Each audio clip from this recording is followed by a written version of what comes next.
여러분, 문재인 정부가 탈원전, 탈탄소 이거는 뭐 엄청나게 가속 페달을 밟고 있지요. 업계에서는 도저히 안 된다 이렇게 이야기를 하는데도 불구하고 그냥 밀어붙이는 모양새예요. 그런데 중요한 것은요, 탈탄소만 하더라도 도대체 재원이 어디서 나올 거냐. 탄소를 줄이겠다 그래. 그러면 그 재원을 어디서 마련하겠느냐 이거예요. 그런데 그 재원에 대해서는요, 지금 구체적으로 나오는 게 없습니다. 구체적으로. 실제로 용역 보고서를 맡겼는데도 그 보고서가 기획재정부에 도착을 했어요. 그런데 기획재정부는요, 그 용역 보고서를 다시 해와라 하고 미뤄버렸습니다. 왜 미뤘을까요? 왜 미뤘을까요? 저는 뻔해 보입니다. 경제가 정치화됐다는 이야기 제가 여러 번 드렸습니다. 지금 바로 경제가 정치화됐기 때문에 그 용역 보고서는 내년 대통령 선거 이후로 미뤄진 거예요. 왜 미뤄졌나고요? 여러분, 이 지표를 한번 보세요. 2030년 탄소세 세수 전망입니다. 이게 환경연구원에서 분석 보고한 거거든요. 적어도 말입니다. 18조 3천억 원에서 19조 9천억 원. 그러니까 탄소세가 20조 정도 부과가 돼야 된다는 얘기. 어마어마한 세금이죠. 20조면. 20조면 여러분, 조세 저항이 일어날 만한 숫자입니다. 엄청난 숫자예요. 이렇게 들어갈 수밖에 없는 게 말입니다. 2030년까지 정부는 2030년까지 온실가스 배출량 목표를, 감축 목표를 40% 가져가겠다 이렇게 이야기했습니다. 40%.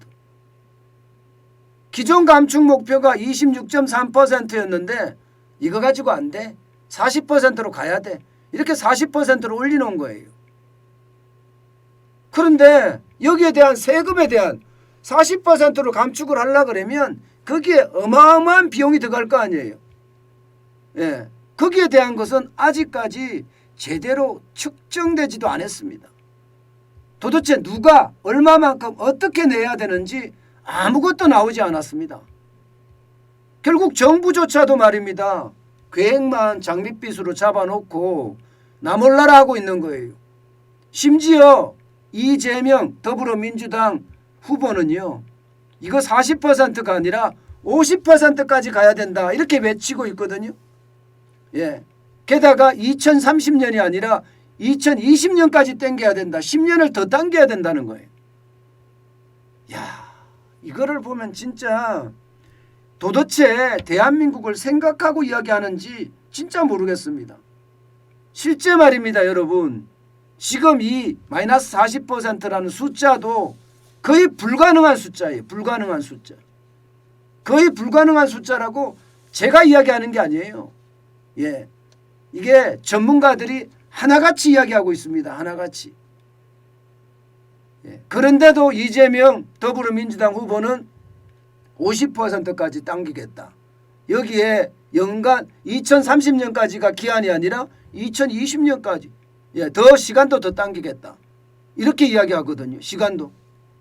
그러면 이게 지금이 2021년인데 2030년까지 이렇게 줄이겠다고 이야기했는데 이거 도대체 어떻게 한다는 건지 모르겠습니다.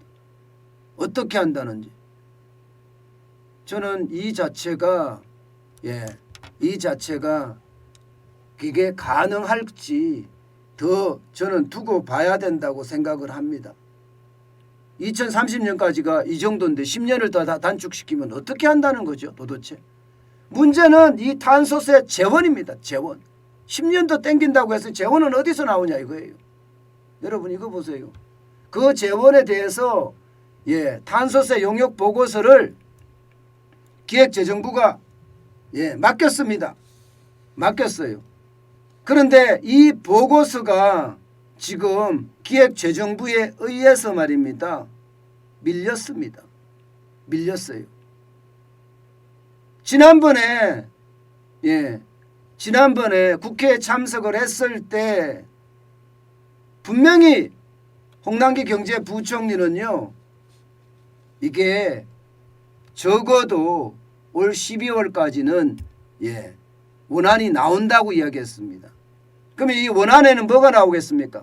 총 세수가 나오고 거기에 우리가 감당해야 될 비용이 다 나올 거예요. 그런데 이것을 내년 3월까지, 늦어도 2022년 3월 중순까지 연기하기로 했던 겁니다. 연기하기로 했어요. 저는 이렇게 한다는 자체가 약속도 지키지 않고, 국회에서 약속은 국민과의 약속이거든요. 약속도 지키지 않고, 이게 대통령 선거를 앞두고 있어서 이것까지 정치적인 고려까지 했다는 것 아니라고 이야기하지만 이거는 정치적 고려를 한 겁니다. 여러분 프랑스의 이 노란조끼 운동 시위 아시죠? 그야말로 프랑스 전체가 들썩들썩했잖아요. 이 노란조끼 시위도 사실상 발단이 탄소세입니다. 이게 마크롱 대통령이 유류세 인상분에다가 사실 탄소세 성격의 유류세를 인상한 거예요. 이것 때문에 프랑스가 그야말로 요동을 쳤거든요. 요동을. 프랑스만 이런 게 아니었습니다. 호주도 마찬가지예요. 2012년에 탄소세를 도입한 후에 에너지 소비자들 있죠. 에너지 소비자들. 뭐 트럭 운전수부터 버스 기사, 우리 자가용 뭐 등등 뭐 천지잖아요. 그죠? 에너지 소비자들이 반발을 하니까 2년 만에 폐지 결정을 했습니다. 폐지 결정. 그만큼 이게 굉장히 예민한 문제예요. 예민한 문제예요. 그런데 문재인 정부는 묻지마 탈탄소를 해놓고 여기에 재벌은 어디서 마련할지에 대한 게 아무 데도 나와 있지 않다는 것. 이것은 어쩌면요, 정부로서의 책임을 포기한 것이라고 저는 이야기를 할 수 있어요. 국가 운영이라는 게 이 중요한 것을 계획대로 하지 않고 이게 반발이 예상이 되니까 미룬다는 것, 이것은요 어쩌면 대한민국을 망치는 행위입니다. 전기요금도 연기했잖아요. 전기요금도 사실상 올 1분기에 인상을 했었어야 돼요. 국제유가가 폭등을 했기 때문에 이게 한국전력이 버티지 못합니다. 그런데 올해 인상 안 하고 내년으로 다 미뤘잖아요. 내년으로. 가스요금도 내년으로 다 미뤘잖아요. 마찬가지로 이 탄소세에 대한 것도 지금 미뤄버린 거예요. 저는 이게 아주 단순한 것 같지만 이게 국가 운영의 기본을 무너뜨리는 행위라고 생각을 해요.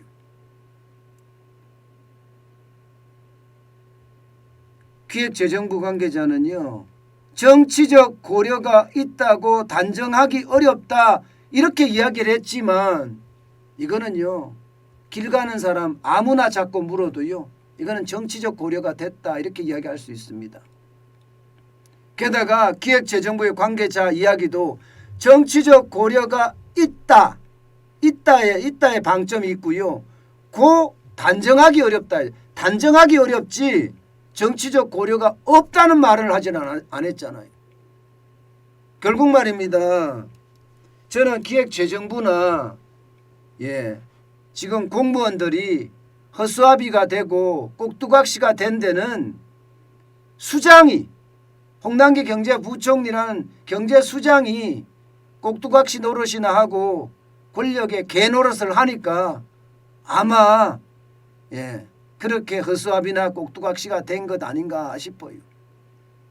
이게 경제수장이면 경제수장답게 정치적 고려가 중요한 것이 아니라 국가 운영이 더 중요한 겁니다.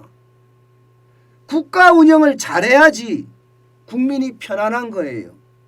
만약에 내년에 가서 지금 전기요금은 전기요금대로, 탄소세는 탄소세대로, 버스요금은 버스요금대로, 지하철요금은 지하철요금대로 줄줄이 인상한다고 해보세요. 거기에서 오는 경제적 충격 누가 감당합니까? 홍남기 경제부처는 이미 거기서 떠났어요 이제. 예.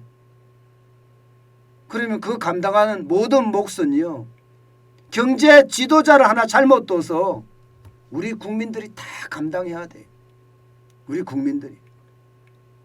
저는 그 어느 때보다 이게 상권 분립이 정확하게 돼야 된다고 생각해요. 행정부, 사법부, 입법부가 완전히 이게 분리가 돼야 된다고 생각을 하거든요. 행정부는 그야말로 국가와 국민을 위해서 일해야 되고요. 입법부는 아무래도 국회니까 법을 잘 만드는 것도 중요하지만 그들은 권력을 뭐 재창출하거나 그렇지 않으면 권력을 가지고 오기 위해서 노력하는 게 입법부 아니에요? 그런데 지금 대한민국은요 그렇지가 않아요. 모든 의사결정이 청와대가 아니면 더불어민주당입니다. 기획재정부가 의사결정해서 하고 있는 게 뭐가 있죠? 국토교통부가 의사결정해서 하고 있는 게 뭐가 있죠? 결국 말입니다. 의사결정을 못한다는 것은 정책의 집행부서로서 그 역할을 못하고 있다. 결국 허수아비다, 꼭두각시다 이런 말이 틀리지 않는다는 뜻이에요. 저는 결국 정치가 경제를 덮어서 우리 경제의 앞날 굉장히 어려워진다고 생각을 합니다. 제가 늘 여러분들에게 말씀을 드리지만 문재인 정부는, 특히 문재인 대통령은 국가를 운영한 것이 아니라 온 나라를 정치판으로 만들어버렸어요. 아마 역사는 그렇게 평가할 겁니다. 제2 동영상도 남아있을 때까지는 역사적인 증거로 남을 겁니다. 저는 이렇게 경제를 정치판으로 만든 정권, 결국 말입니다. 국민만 고통 속에 빠뜨린다. 저는 그렇게 생각을 합니다. 진짜 답답하죠.